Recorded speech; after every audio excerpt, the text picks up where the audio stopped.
Hi, I'm Lisette Rodriguez. And I'm Jeremiah Rodriguez. And this is Speaking Life Podcast, where we're inspiring hearts and transforming minds.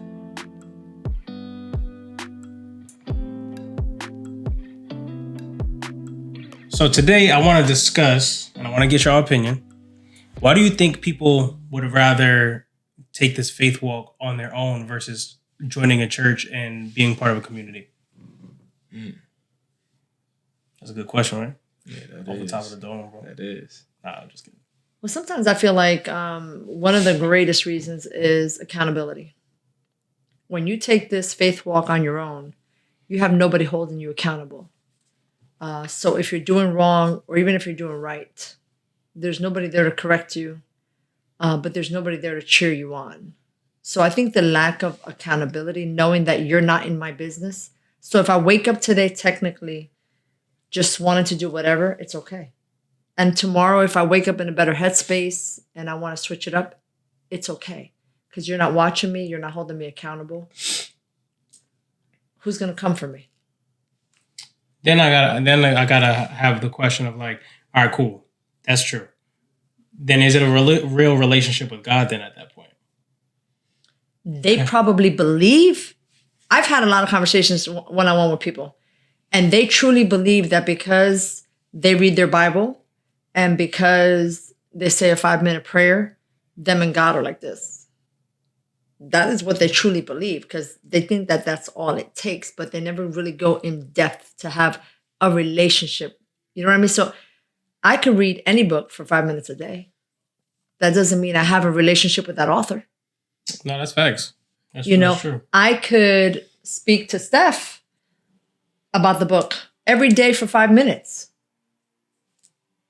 What is that really saying? That doesn't mean that we're intimate on this level that, we don't need anything else because this is legit it. You know what I mean? I think it's just another excuse because, whether, the Bible, like we know it, right, is the bread of life. But are you reading it to read it to say you read it? Or are you reading it to understand it so that it can minister to you? That's a good question. I don't think many people will have an answer to that question, to be honest. See, because watch, your wife can write you a love letter. Better be one great love letter. I'm deserving of that. Amen, bro. Amen. That's Bible. You would read that with a different mindset than if David picked up the same letter written by her and read it. That's a good point. That's a valid You're reading point. the same letter, but it's for from my both wife. of you, but both of you have a different mindset in the intention of even reading it. You're reading it because, wow, I want to know her heart. I want to know where she's at. He's reading it from the perspective of, oh, let me see what she's thinking. But you both read the letter. It doesn't mean that both of you are in the same place because you read that same letter. That's facts. I would definitely get a different perspective from that if I'm reading it, obviously. So what would you say to that individual who was like, nah, I'm good. I don't need to come to church. Actually, I've been quote unquote church hurt. I don't need the community. It shows me that the community, what God preaches in the gospel is not really reflected in what the churches portray. Well, one thing that I would say, going back to, the first topic at hand, I think that when you read the word and you have a one-on-one relationship with God, I feel like you can be intimate with God. You can grow. I just think that you quickly will find yourself at a place where you reach a ceiling. And you reach a ceiling to your growth. And it's like you're not going to be able to break through that ceiling, that glass ceiling, until you find a house of worship to be able to then, the iron sharpen iron, grow in that type of aspect. Because one of the biggest things we know about God is that God is love, right? Yeah. And love is sacrificial. But God is also the triune God, right? So there's community at the beginning.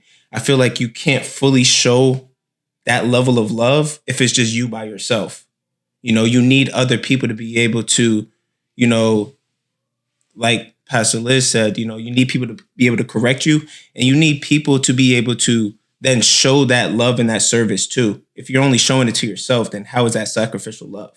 Yeah. In that type of aspect, you know? So I think that people many times, like, because I was in that season where I was in college for my first year, and I feel like I did hit that glass ceiling. And it was like I was reading the word and stuff like that, but when I came to hope, it challenged me in a whole different way that I would never be able to get outside of church on my own. You know what I'm saying? So, but I do believe if we're going to study ourselves, right, as humans, the greatest pain we will ever experience is from a relationship. Okay. However, God created us to be relational. Yeah. But the greatest pain we will ever experience is from a relationship. Right. So I would say this, 9 times out of 10, all of us have had some type of rift with a family member. Yes?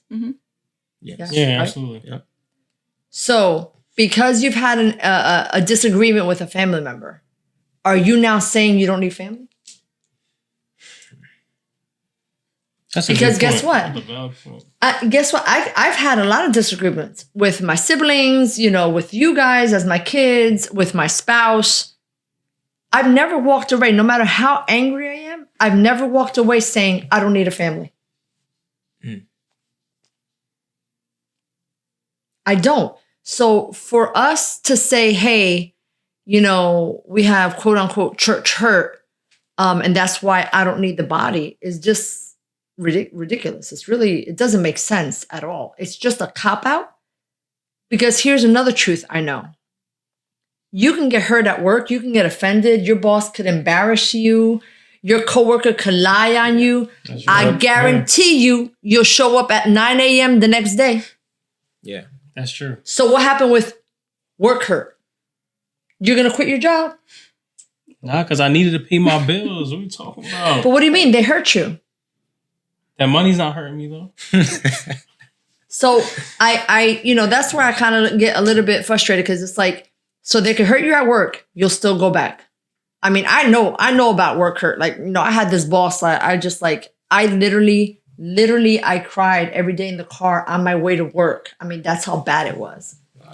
Guess what? I still went. Yeah. It didn't stop me from going. Right? Again, I've had disagreements with my spouse. I've had disagreement with my children. I've had disagreements with my siblings. I've never said, I don't need you guys. I don't need family. But when it comes to God, you stepped on my toe the wrong way. You looked at me cross-eyed. I've been church hurt. I don't need the church. That's a cop-out. You don't want to be held accountable. And you obviously don't want to grow. And the reason I say that is because, you know, accountability has to come along with correction, right? Like the Bible says that the father who loves a child chastises him, right? Not because we love punishment, but because we know it's going to produce growth. So I love you enough to correct you in love because I want you to excel and be better. Yeah. So for anyone to say, I believe in God, but me and God are tight like this and we're by ourselves and we don't need anybody, it's so far from the truth. You know, you're not deceiving anyone but yourself. And that's the saddest reality, the fact that you're deceiving yourself and don't even see that. I feel like it's also a pride thing too, because Definitely. you can't say that and not be bitter at the same time. Like, what do you mean you don't need to be around other believers, around community? It's like, we should have that desire within us to be around other believers, to strengthen us, to sharpen us. So it's like when we take ourselves out of that equation, it's like we're isolating and not in a good way. Like we're not bearing fruit in that way because how can we be corrected on our own? Of course, whatever we do, it's just we'll be okay with it because nobody's watching us, nobody's looking at us, like you said. So it's just, I feel like bitterness, fear, not wanting to look in the mirror, like you always tell us. Yeah. I think that's the greatest thing though. Like not looking in the mirror because I want to look, it's easier for me to look at you and blame you than it is for me to say, you know, what part in that did I play? Yeah. I think it's also like having an Israelite mindset. Like at least in Egypt, we know what we got, right? That so part. like we stay to like what's comfortable, and what's comfortable is what we know. So as long as at least we know at this time this is going to happen, at this time I'll get out of work, at this time I can go to the gym, at this time I'm going to have my little devotional. I don't have to sacrifice going to Bible study or going on prayer or coming to church. Why? Because I'm comfortable where I'm at. So at least at this place, at least in this bubble, I know what I'm getting. Now, if I travel outside of the bubble, now I'm paying multiple costs that I don't even know if I want to pay. You understand what I'm saying? So it's like, I think people are lazy when it comes to that aspect because the unknown and any uncharted territory, I think people get like afraid to step out because like either whether it be church hurt or relationally hurt or whatever it may be, they're like, I don't know if I can trust again. I don't know if I can confide in people again because the last friend I had stabbed me in the back. So like, what makes the church different? You know what I mean? So like, and I think also like those people like kind of trying to look for a perfect church. Yeah. But the moment definitely. you stepped in that church, it became imperfect. Right. So like, you're never going to find a perfect church. Every church is going to have its own problems. Every church is going to do you wrong in some way, shape, or form, or may not communicate very well as this church. It's what works for you and, you know, what church house is fitted for you. Because I think we were having a discussion yesterday, like, not every house is for everybody. Yeah. Yep. You know what I mean? Like, not every house is for everybody. So, like, we got different parts of the body, and different parts of the body need different things. They function differently. They function differently. So, like, you need to find that house where you feel like you belong, and you know what? You can thrive there. But it takes a community. I think you said it before, like, there's community in the very beginning. So, like, what if there was community in the beginning, if there was a team in the beginning, what makes you think you don't need one? Well, here's the other thing. I think, you guys give me your insight on this. I think another reason people find it easy to say they don't need the church, they have a personal relationship with Christ, is because being part of the church, being part of the body requires commitment. That's a hefty Yes. word. That's a hefty Yes. word. Yeah. You Yes. see? And commitment looks different, and commitment comes at a cost. Yeah. So when I'm not willing to pay that price, guess what? I'm going to walk this walk on my own because I don't have to commit to anything. Mm-hmm. Going back to what I said in the beginning, if I wake up today in a different headspace, nobody's holding me accountable and I'm not committed to doing or needing to do anything. So if nobody's holding me accountable and I'm not committed, again, there's nothing there to bind me. There's nothing there that, I have to pay a price for. So in being part of the body, because you function, each member of the body has to commit, right? We commit to God first, right? God the Father, but then we commit to the body because if we're in the body, we have to function. My hand, I can't say I don't need the pinky. Oh, that's okay. I got 4 of the fingers. I don't need you. I don't need you.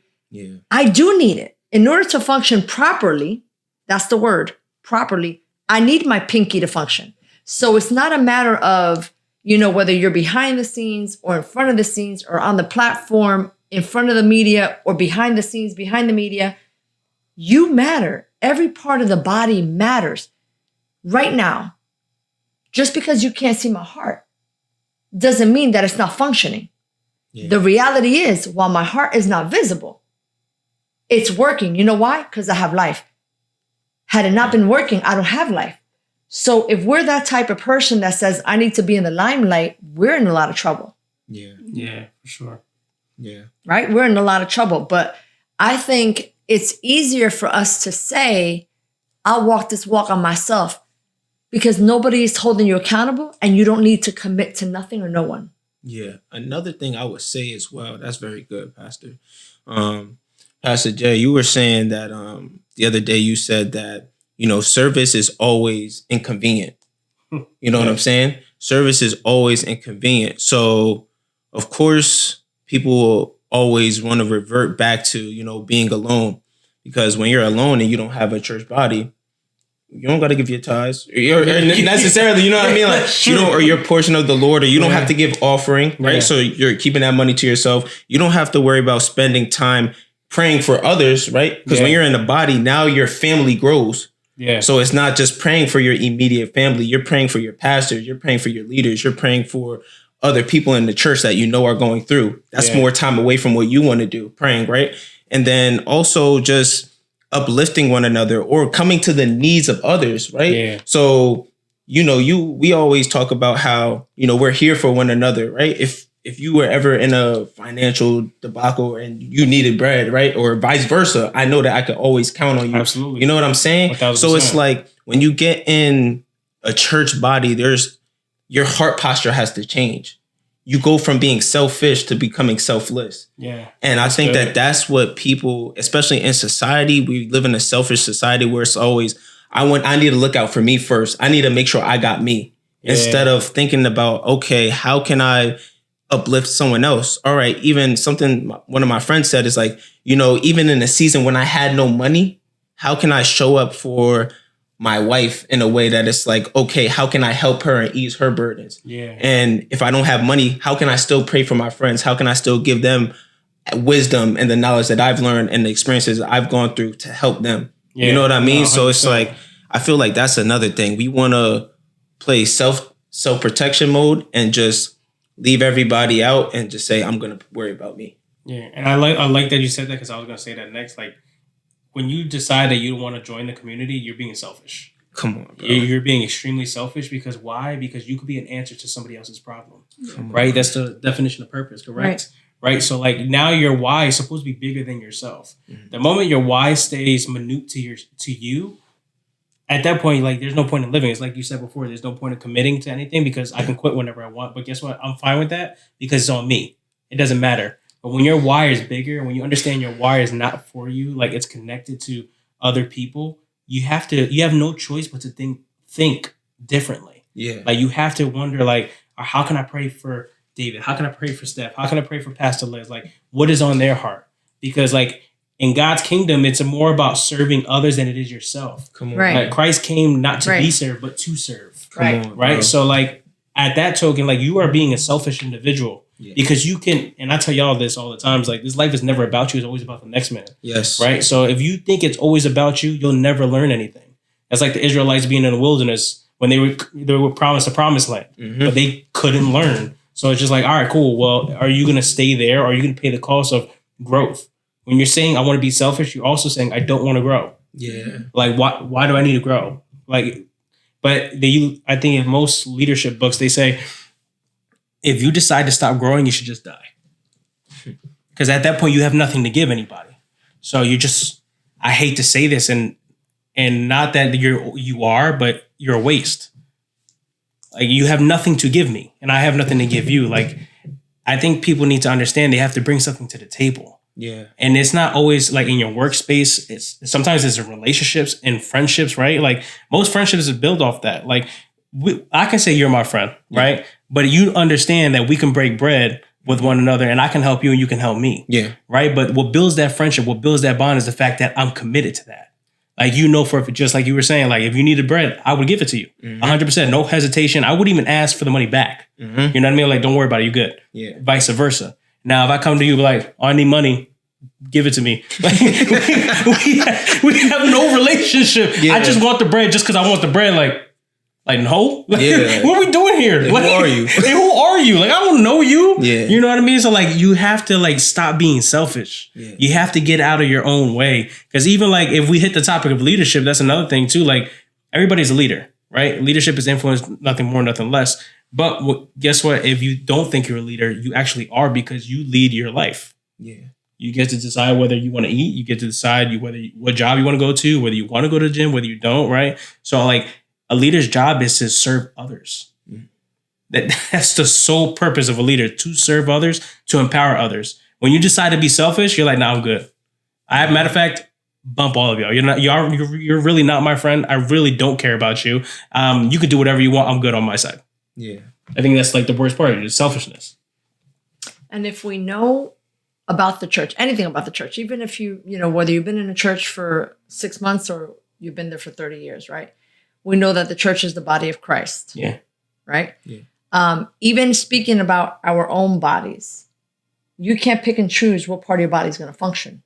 Either you all function so you can live, and whatever part of your body decides it's going to stop working, you are going to have some type of sickness. You're going to have some type of deficiency because part of your body is not working. So Hebrews 10:25 says it like this: And let us not neglect our meeting together as some people do, but encourage one another. How could you encourage somebody that's not present? Come on. That's good. Encourage Yeah, one that's another, good. especially now that the day of his return is drawing near. And we know that if we are the body of Christ, we are waiting for the return of Christ. But it says specifically, make sure you don't do like others do, neglect meeting together, but it's imperative that you encourage one another. What does that say? I'm guaranteeing you, Steph, that you're going to have days that you're down. Yeah. But because I'm part of the body, I should have the ability to bring you back up. Yeah. There are days that I'm going to feel down. But because I'm part of the body, don't you know that when the body is sick, all of your cells run to that point of the body Yes. to reinforce, to reinstate, right? To bring healing to that part of the body. How are you going to bring healing when you're not connected? When you're not connected. So, I don't understand the train of thought of, I don't need the body. How could you not need the body? I mean, have you ever been able to focus or work or do anything without the body? No. I mean, Think about Bam's teaching. Bam's teaching, he had 4 main points, like, because he was talking about the foundational things, right? And the 2 is like the 2 like highest commandments. Love God with all your heart, and then love your neighbor like you love yourself. Well, 1, you can't do none of that. You can't do none of that. You're shot. And then the other 2 he added was unwavering faith, and your heart posture, right? So like you have to, like, if we're going like based on those fundamentals, like you really have to check all those things. Like, Wow. Do I really love God like I say I do? Because God is a relational. yes, So like and he made us relational. Exactly. So like what you're saying by saying I don't need a body is I don't want a relationship. That's 1. 2, how are you supposed to love on others? Like you said, if you're not present, Yeah. you're by yourself. Like you don't need a body. So like, okay, cool.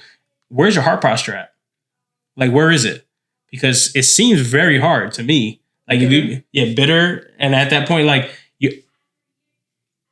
not only is it hard and bitter, but you're giving room for the enemy to creep in. Right. Like, cause I'm all by myself, I'm good.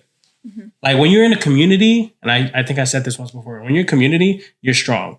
When it's 1v1 versus the devil, how strong are you?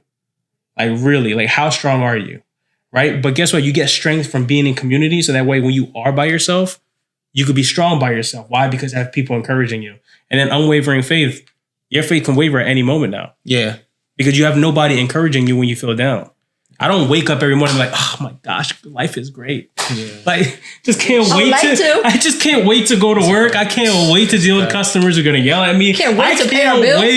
I can't wait. Like I got bit today at work. It was great. It was phenomenal. Like, no, like that's not. You don't wake up like that. Sometimes, like you hate life. Sometimes, if we're gonna be real, sometimes like I wake up I'm like, yo, like my wife can tell you, like I get up at 6 a.m. and like I'll hear my alarm. Like, all right. Like, damn, I gotta go to this job now. Like, I just want to stay home. But by the time I get to the work, I'm like, I'm good. You know what I mean? But like, you have to like really question yourself in all those areas. And if you can't correct yourself in those areas, then what's the point of having a relationship with Christ? Well, here's another point too. So we're saying all of this to say it doesn't mean that because we're saying that we must be connected, because that's what we're saying, right? That we must be connected to the body. It doesn't mean that things are going to go easy. It doesn't mean that it's going to be a smooth ride. It doesn't mean that everything's going to be great, but it does mean that it's necessary. So, when there's medicine that we don't like to take, we don't like it. It doesn't taste good, but it's necessary. Yeah. Yeah. There's some shots we need to take. We don't like them, but they're necessary. Yeah. Right. So, I get it. Sometimes it's hard to stay connected, but it's worth it. It's worth staying connected because everything good, comes at a cost. That's what I'm saying. See, that's why, even when they say, well, salvation is free. Okay, you didn't pay for salvation, but Jesus paid the price. So salvation is really not free. Yeah. Yeah. Somebody else just paid it for you. Yeah, it's free for you because someone else paid it for you. But the reality is somebody paid the price. So the least thing you can do, like I always taught my kids, show up and be grateful. show up and That's be true, grateful. yeah. That's true. And my kids knew, growing up, sometimes it was hard and we didn't have it. But I told them straight out on family night, on Friday nights, whether if we had it, awesome. We went out, we ate, we did whatever. The nights we didn't have it, we went to Blockbuster. You don't know nothing about Blockbuster. I do actually. Oh, you do? Blockbuster, Alright, Blockbuster was essential. Yo. Okay, so when the nights we didn't have money, we went to Blockbuster. We rented that one movie, Hollywood Video. Hollywood Video, right? Yeah, I'm dating myself, yo. I would always get a video game all the time, bro. So, Swindle that joint. the times that we didn't have it, we still have family night. So what am I saying? Family night wasn't always easy. Yeah. There was a price to pay, but you know what? In all seasons, we learn how to be content. Yes, Yeah, absolutely. Yes. We learn how to be content. So I get it. I get it. Some people are going to step on your toes. Some people, and here's the problem. A lot of times when we talk about church hurt is because we walk into the temple. Do me a favor. Stop walking in with such expectation about other people. Come on. See what I'm saying? Yep. You could have the greatest expectation when you walk into that building, have the greatest expectation on God. But when you put that expectation on people, Yeah. people will fail you. Mm-hmm. Yep. I could put, as a pastor, I put my expectation on my team. But I have to brace myself because there's times that people are not going to come through the way you expect them to come through. Yeah. Now, do I want to disconnect because you didn't show up on a Sunday for worship? Do I want to disconnect because you didn't show up on a Sunday That's crazy, yo. to be with pastor? So there's things that are not always going to be easy, and there might be times that you don't agree with the way things are done. But at the end of the day, we still need each other. Yeah. And to even further drive that point home, I gotta commend these two, right? Amongst other young adults, our young adults group is growing. But I know Steph has invited the whole congregate of the gym, right? Right? Yeah, Steve. And she's produced fruit. Yeah, Steve. She's produced fruit. Oh yeah, absolutely. And then he's invited Nick the barber coming through, Bam coming through. But if he decided to be selfish, they both decided to be selfish. You can't being selfish. You can't win souls for the kingdom. You can't. It's just impossible because you're not thinking about others. You're thinking about yourself. Now, how they taking that approach? Maybe the young adults don't get bigger. There's a lot of people that because of their fruit are coming, but that's because they decided to say, you know what, this is bigger than me. So I have the truth. I want to share it with you. Absolutely. Yeah. Absolutely. And another thing is I genuinely believe that there's no better feeling. I think someone said it like this, winning alone feels good, but when you win with a team and especially people who you love, it feels 10 times better. You know what I'm saying? Absolutely. Because you go through, as you were saying, Pastor, those times where it is hard, so when you go through those hard times with your family, when you do reach your times of prosperity, you're able to enjoy it together at a different level because you know what it is to cry. So now you're able to rejoice at a greater magnitude. And I think it's the same thing with church, with a team, with the relationship, with a friend group. Whenever you guys go through trials and tribulations together and stick together and grow closer to God and closer to one another together, when you do reach the other side of that, the strength of the bond is so much greater. And so that's something that I believe is really essential as well for a house. When you guys are all sticking together through your suffering together and you're doing well together, you know what I'm saying? It builds those type of bonds that are lifelong bonds. Like Hope, I genuinely feel is my family. Me too, yo. On a weird level, blood family. I just you know what can't I'm wait, saying? Exactly. I need my friends. It's family. Exactly. Yo. It's family, and I'm saying, you know what I'm saying? And so it's when you see other people succeed, and especially when we begin seeing success, as a family, it's the effect is just at a greater level than if it's just selfish. You know what I'm saying? If it's just, I'm eating at my own table by myself, that's what society tries to push. Yeah. But the kingdom is all about other people. You know what I mean? So that's what I love. And even today, I wanted to share this because I think it's so true. So I went to ShopRite, and I was having they were giving me a hard time about something, and I went up to customer service, and I'm going back and forth with two different individuals, and and here's the thing. So even though they gave me a hard time and I got frustrated for a minute, right? The reality is, no matter how frustrated I get or how angry or how upset I get, the fact is ShopRite has things that I need. So watch. It's not going to stop me from going back. That's true. Yeah. I had a disagreement. I mean, thankfully at the end it worked itself out and I received God's favor. But even if I hadn't received God's favor, how many times do you go somewhere and somebody messes up your order, or, they don't have what you need, or you're upset because it's overpriced, or whatever have you, right? Yep. Right? Chipotle, they're forever be trying to scam you. Hit and miss every time. Come on. Right? But the truth is, you're going to continue to go back to that store, even though you had a bad experience. Why? Because they have something you need. Yes. That's true. The house of God, the body of Christ, is supposed to be that. There's something that you need. Don't let, like what you said before, don't let pride stop you from eating. That's good.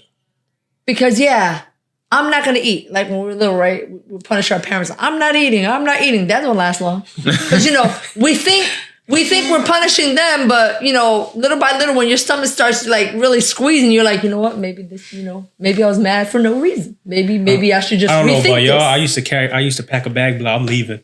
Oh yeah, that was Like, I'm essential. out. I'm leaving. Yeah. Used to talk behind my closed doors. Like, I can't believe she did that to me. What? I wish she would. Right. He went right around the corner, came right back. Yeah, exactly. Like, Exactly. it's good So here. the same way we do that with our experiences, no matter whether it's at the mall, whether it's at Walmart, ShopRite, wherever it is, we go back because those places essentially have something that we need. So the house of God is no different. The church is no different. The body is no different. We need to go back, whether somebody offended us or looked at us wrong or misunderstood us or lied on us, whatever, right? We need to go back because essentially, yes, I'm not denying that you were hurt. But what I'm saying is that what you continue to need to live is there. Yeah. So why would you spite yourself Yeah. to try to hurt somebody else while they're still living their best life? Yeah.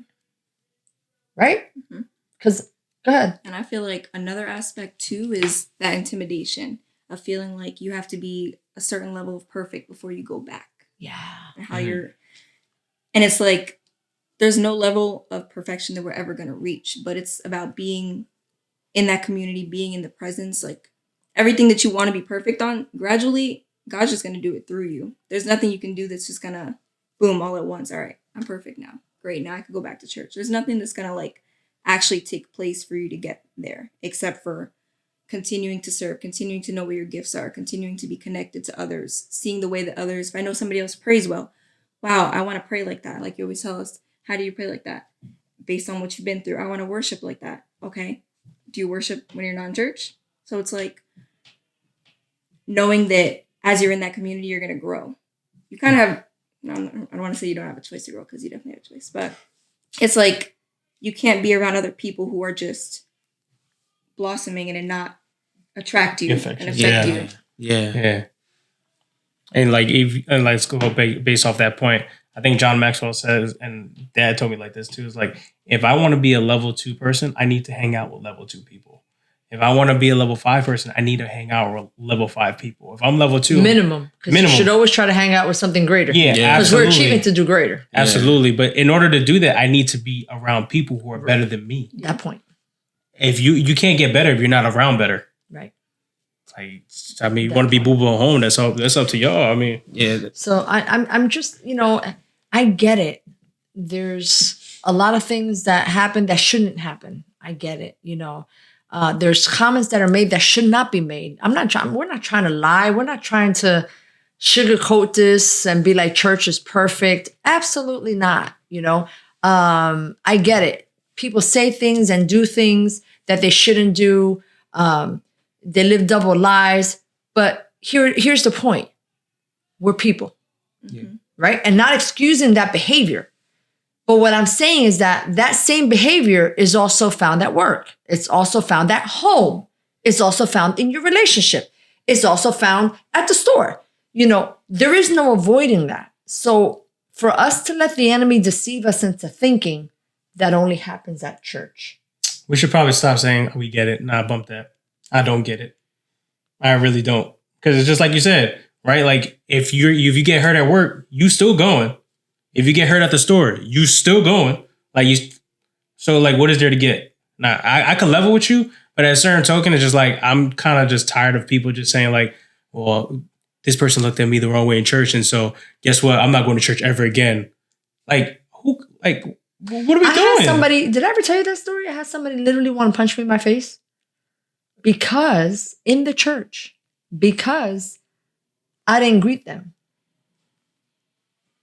Wow. That's crazy. But it's funny. It's like so weird because like now you're saying like, okay, well, I don't want to go to church because they look at me sideways. But you're not punishing that individual. You're actually saying, God, I don't need you. I'm good. Keep your pleasantries. All because another individual hurt you. Not God, but another individual. So God takes the punishment for it. Like, at what point does that make sense? I think it's just we allow the enemy to deceive us into thinking that it's this place, which in reality, it has nothing to do with the place. Because again, that same incident can happen anywhere. Anywhere. And there's no way. I went through it. When I tell you, I literally cried driving into work every day. I cried. It didn't stop me because guess what? That building had something that I needed. That's it. And I remember a while back you had taught me what you don't deal with in one place will follow you until you do. Oh, so true. That's good. God is very persistent. Like you didn't learn this time? All right, let's go back again. Until you learn. Like, just circling that wilderness. remember when I told you guys in Young Adults, I was like, God said he was not playing with me. Oh, He yeah, meant yeah. business, like, so. But isn't it true though? Mm-hmm. Isn't that your experience? I ain't playing with you, yo. Imagine God tell you that, just pull you over like, yo, dog, I'm not playing with you. Yeah, I'm cool. I'll be I so learned afraid, that- like, what happened? No, I learned that from my pastor because, there were seasons in my life where things kept on like, I was like, this is deja vu. Like, I've been through this again. I'm going through. He said, Lisette, you need to stop and ask God, what is it that I'm not learning? Wow. Because when you don't learn a certain point that God is trying to bring across, he will allow you to continue to go around that mountain until you're like, oh, I didn't see this same apple tree that I passed by the last 10 times. Yeah. But now I see that there's an apple tree. I see the apple. I see the apple. You know what I'm saying? So it's just that. And you're right. God would allow you to continue to go through the same situation. So stop running away from church hurt. Stop running away from accountability. Stop running away from commitment. Because, in order for you to have that walk with God, you have to commit. You have to be accountable. You have to be connected. You cannot say you have a relationship with God and you're separated, because anything separated from the vine dies. Why? Because there is nothing flowing to it. The only thing that keeps us alive is the connection, right? Everything that's connected in my body is alive. Why? Because it's connected. The minute I cut something off, it stops. It's dead. Yeah. Yeah. It stops functioning. Can't bear fruit. So, in order for you to have a true relationship with Christ, I'm not talking about, because somebody wrote a post the other day too, which is so true. The devil also is a believer. Yeah. He knows the word. Mhm. So what's the difference between him and you? He just believes it more than most people do. Right. So you can't say, It's just a wild take if you think about it. the enemy knows the word too. Another thing that is just so sad is it just goes back to that glass ceiling when you're by yourself. I think you were talking about it before, but like when you're surrounded by people who are on fire, right? They motivate you to want to be better, right? But not only that, sometimes our vision is off. So sometimes we're filled with inadequacy. Yeah. And so other people can be able to look at you and say, dude, you're built for this. You have this quality, that. You're overqualified. God has qualified you to step into this role. God has qualified you to be this and be that. You know how we always, at Young Adults, we calling people pastors, bishops, deacons, this and that. Speaking it into existence. We're speaking it into existence. You know what I'm saying? Because, we are able to see. You have vision. So what happens when you have every gift inside of you that you need to be who God has called you to be, but you don't see it in yourself? How is it going to be pulled out of you if you're not in a community that is willing to pull it out? So that's one thing that I've shared with people as well for my journey is when I was on my solo walk for my freshman year of college, because I didn't have a church home, it was decent, but that should only be a season, if anything. You know what I'm saying? That shouldn't be your walk. Yeah. You should be looking for a house, and when you find a house that is spirit led, and the spirit is leading you to, you should stay there, especially when they're causing you to grow. And that's something about hope. Hope pulled out of me so many things that I didn't know was within. And I think that is another reason why we need to be a part of community. And again, it's not just a selfish thing, because many times it's just, oh God, I want my blessing and show me my gifts so I can prosper. But no, your gifts are also for other people. It's always for someone else, right? So when I'm a part of a community, I'm not just being fed off of what God is doing through me, but I'm being fed off of what God is doing through everybody. You know what I'm saying? So the community is definitely essential and it's needed. And it's just it's frustrating and it's sad that so many people are still doing the solo thing. Yeah. Because like you said, how many people are suffering because you didn't show up where you were supposed to be? Well, here's the thing, piggybacking off what you just said, right? Do you realize that no tree ever eats its own fruit? No. Every tree that bears fruit is for the people that walk by. It's never for the tree itself. That's good. Goodness. That's good. I don't even think about it like that. No tree. That's so simple too. Nah, literally, like that's no crazy. tree ever eats its own fruit. That's why Eve ate it. So you bear fruit, but the fruit is always for those that pass by. Wow. That's crazy. So if you're not in the garden, who's eating your fruit? Oh my goodness. That's good, yo. It's just deteriorating. Make sure you make that a YouTube clip right there. Right there.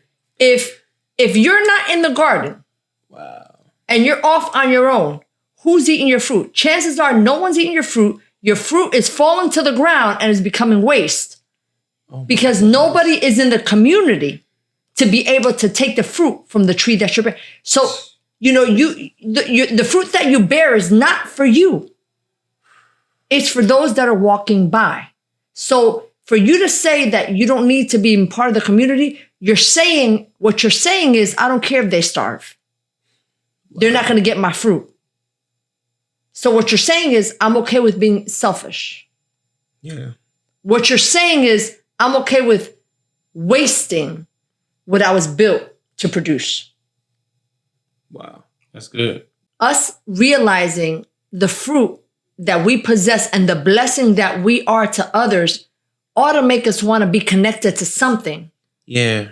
Because chances are the prayers that we're making, the answers are found in somebody else's fruit. That's good. That part. Yup. That's good. Yup. Right? And chances are, the same way you're waiting on a response, they're waiting on a response. What if you're the response they're waiting for and they're the response you're waiting for?